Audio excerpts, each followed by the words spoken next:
We're in West Phoenix at 59th Avenue and Van Buren area, and that sound you're hearing is the wind hitting the glass door and whistling around the edges of it into the building. I don't know if you can see out there the dust whipping around and the light outside.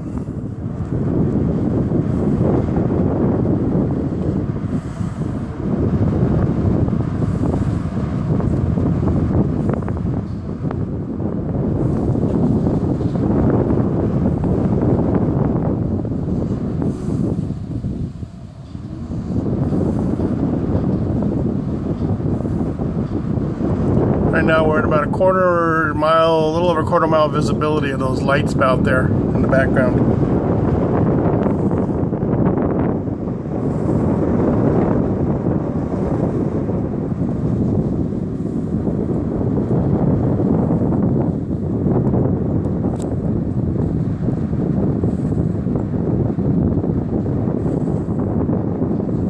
Maybe a little too dark to see it, but the wind is just blowing the dust across the parking lot really bad.